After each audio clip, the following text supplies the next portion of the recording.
Hey, good morning, everybody. We got 2 coats of base on the Mustang yesterday, and then I stopped because A, it got late. We have a window of opportunity to put clear on it, 24 hours or so I'm going to get some clear on it. I had one spot on this car that I wasn't happy with, and if this is going to be your last chance to save anything on the car. Clear is very expensive, so if you run into a problem, stop here and repair it. You can always blow some more base over it, but that's what we did here. There was a little bit of sand and scratch in here, so we took and I just did 600 wet, blocked it out, got that nice down where I wanted it. Now just blow a little red in there, let that set up, and then we're going to come in here and do the clear, and we'll have a video for you on the 2 coats of clear. But all in all, I'm real happy with the way this car came out. So it's not can dig it, but it's real nice. It came out real good. I'm going to be happy with it. That's the most important thing. It's important for the customer to be happy with it, but until I present the car to the customer, I've got to be happy with it, because I don't want to be standing here and going, "What do you think?" when there's something back here I'm trying to hide with my shoulder. I just wanted to show you a quick, you do have the ability when it's in base coat to save some stuff. You want to use a 600 wet grit paper if you're going to mess with the base coat you've put on it. Dry paper will gum up a little bit because it's not wet and it's not tacky, but it's still porous. So the clear, because it's a chemical bond between the paint and the clear, so this paint actually has to be a little bit soft. The other thing that I've seen a lot of people do, and if you're paying big money to have a car done, you should ask them about this. Basically, they'll get it to this point and then 600 wet, and then base it again, clear it, sand that clear, and then clear it again. It takes a lot of time, but that is a finish that you don't want to go to the Dollar General and have somebody slam a door ding into your car, because that's shootable material right there. So we'll be back in here in a few minutes. We'll get the booth fired up, and we'll put some clear on it.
Okay, so that's one coat of clear.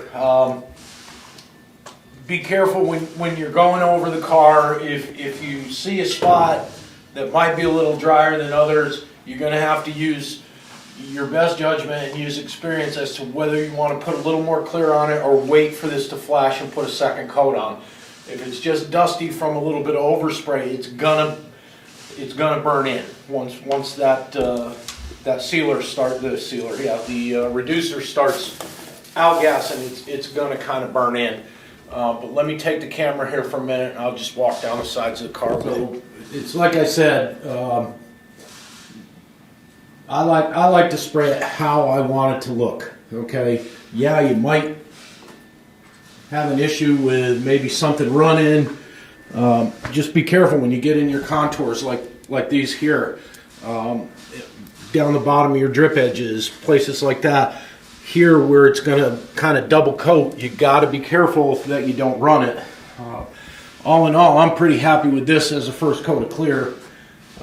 Once that flashes off, we'll be able to put a second coat on it, and then we're going to block this car out, and it is going to be really, really nice. We got, where did I see it? Saw a piece of hair somewhere. Got one right in there. God knows where they come from. There's a little bit of debris right here, but we'll be able to sand that all out. It's going to come out of everywhere. You got to be really careful with it. Well, there's your top.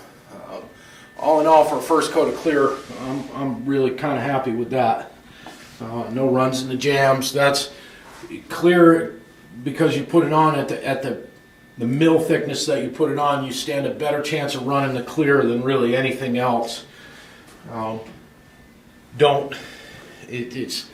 Just don't try and save it when it's wet. Let it all flash off, and if you got some trash in it or something like that, you'll be able to straighten it out. But we're going to give this about 20 minutes, and we'll come back in here and put a second coat, and I'll talk to you a little bit more. Blood pressure lower. Hey everybody, we did the first coat of clear on the car. There are no runs. Got a little bit of dust here and there, but nothing major. It's right really where I want it to be to block the car out, make it nice and smooth. This will have no texture in it when it's done. It'll be like glass. We're going to put one more coat of clear on it, which is you can kind of screw things up at this point. With this coat of clear, but because there's clear under it, you're going to be okay. You'll be able to get it out. If I do get any runs in it, I'll show you how to shave them out with a razor blade. Some people use a run file, whatever. I found a razor blade works real good, and it's you can sand it right out real quick. But it's a nice heavy wet coat that was on there. It's hand slick now, so we can put another coat on it, and then we just need to walk away and just look at it tomorrow, see how it is. We'll leave it all covered. As much as I want to tear it apart and see what it looks like, we're going to leave it all covered to do the wet sanding and buffing. That way it keeps all the crap out of the inside of the car. Hopefully we're going to have some warm weather, 60, 65 degrees up there. We can roll it outside and let the sun get on it, because that really helps with the curing process quite a bit. But we'll clear it, leave the fan on for about an hour or so, and we're, for all intents and purposes, done with the main body of this car. I got doors, hood, fenders, quarter extensions, fender extensions, trunk lid, things like that I still have to do. We've got plenty paint to finish that up, and we'll give it a few days to cure up, and we're going to start slamming this car together, which that's going to go real fast because two reasons. One, maybe not the fastest on getting stuff done. Maybe I am. I don't know. But a painted car, I don't want it in my shop. I want it done and out of here. I can show you a dent in a freshly painted Corvair that nobody seems to know how it happened, but it's got one in it. If this car gets a dent in it, I am going to go full on not cool. So here we go. Pull that door shut.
there's our second coat of clear.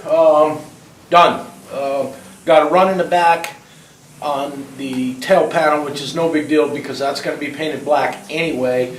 We'll have to, there's a little part that extends to what's going to be red that I'll have to fix that, but no big deal. It's because I hit the rotisserie with the gun and just kind of staggered for a minute on it, but we'll fix it. If that's the worst that happens, I'm good. Little bit of dust, which is to be had, normal. That's it. Now it's just got to cure, and not tomorrow, but probably Wednesday or Thursday, I'll get on wet sand and buffing this car. You want to be able to do that while it's still soft, but not so soft as to where it's going to continue to cure and show your sand scratches. So there's a lot to know when you're doing this that you pick up over time that you're going to learn. If you're only painting one car, paint it however you want to paint it, that's fine. But if you're doing this as a business or something, you've got to learn your flash times, your cure times, your sealer to paint times, your paint to clear times, your clear to wet sand, your buff.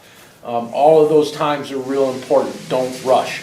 I've always rushed in the past, not always, but a lot of times I've rushed in the past because I want to get it done. I'm not concerned. I got 13 other cars out there to work on, so this can sit in here. But all in all, I'm very, very pleased with the body work. These guys did a phenomenal job wet sanding. I did the final wet sand on the exposed body portions. Super happy with all of it. You know, it just I'm real happy with it. So that's a big plus, because this is something that you worry about. If you don't worry about it when you're doing this, you're too cocky. Go be a carpenter. You need to worry about this all the way through, and pay attention to quality and pay attention to what it's going to look like when it's done, because what it looks like when it's done is what's going to get us more work, what's going to bring cars in here. This goes to a show, people are going to look at it and they're going to go, oh my God, that red is beautiful. That paint job is beautiful. There's no texture in it. There's no waves in the body. It's billboard straight. Those are the things that take time, and you got to understand that, you know, if you bring a car in, yeah, I'll have it for you in 2 weeks. That is not going to happen, period. You know, I try and, what do they say? I don't know. One's overestimate and underdeliver, or underdeliver and overestimate, or whatever. I try and give people more for their money. And again, just like I'll say every time, it says in my contracts, everything, this is an expensive undertaking. If you're going to restore a car, it costs a lot of money. But I want you, when you come and get that final product from us, I want you to look at it and go, you know what? The money really wasn't so bad. And if we can find that happy medium where maybe you're laying in bed and go, I spent a lot of money on that car, but it sure looks good. And I can lay in bed and go, okay, I made money, I paid, you know, paid the guys, paid the shop, did this and did that, and I'm happy with where it came out. That's what we're looking for. So I think we probably nailed it on this car, and we'll let it cure, and I'll come back in and show you any flaws that I found in it. All right, there you can see Matty B's reflection in it. So without even wet sanding, we've already got a good depth and a good reflection on it. That is a sure sign that when this car is wet sanded and buffed out, this is going to be a show quality paint job, and that's what we shoot for. This is the run I told you about. Yeah, it's a good one. We call those a signature, but what I did was I went through here and I hit this with the gun, which stopped my flow. Your speed has to be exactly the same across when you're doing all these panels. If you slow down or speed up, if you speed up, you're going to have a dry spot. If you slow down, you're going to get a run. But I am, like I said, for the most part, I am ecstatic with this paint job. I'm very happy. You do get what you pay for. If you try and get a $600 paint job, that's what you're going to end up with, is a $600 paint job. This car in 50 years with proper care, coat of wax or so in 30 days, or if he chooses to have it ceramic coated. If he has it ceramic coated, we got to let this gas out really good, about 6 months, and then he can have Lake and Land. My buddy Drew can come and do a ceramic coat on it, and this thing will shine like you know what for 50 years to come. And this in another I don't know, I don't even know where to price this car when it's done, but I know that this car is going to be a minimum of 50 grand, what it's worth when it's done. And in 20 years, what this car is going to be worth if they ever allow us to continue driving internal combustion engines. But if you look down the side of that, the reflection in it, you can see a little bit of distortion. That's what, the distortion is what's going to, the wet sanding will take 99% of that out. And keep in mind, we're looking at it under fluorescent lights. So it's this is the harshest conditions you're going to see this car in. You put it outside, it probably doesn't even look like it needs to be wet sanded, but we'll go from there. That's a huge step on Mike's 1968 Mustang. All right, what's going on? We showed you the Mustang, and we got to get some stuff done and out of here while we got warm weather. So this is in the way. This is Little Big Dummy, my truck that we're going to do just to sell it because the steering wheel's too big in it. It hits my belly. But if you look at this, if you watch any old videos on a truck, it's like I told you, somebody had already been over this truck and done body work on it, and then it sat outside. So it flash rusted. So what we're doing is we're going to edge prime it, put some high build on it, and then Matt's got to do a cab corner, and the cab's pretty much ready to paint. We just have to scuff it up. It's nice and straight. I'm replacing this headboard. On your GM trucks, this bolts in, and it's about $60 versus me trying to straighten it out. And no, I'll just unbolt it and put a new one in it and be done with it. And this truck gets painted black, so it's got to be straight. So Matt's going to further his education with Austin on how to block stuff out, and then when it comes out bad, I'll have somebody to yell at because I hate painting black. And then the inside gets rhino lined. So this is really simple. It's an hour of sanding. Don't even have to tape anything up on this. Just it's edge primed, and ship it. So that's it.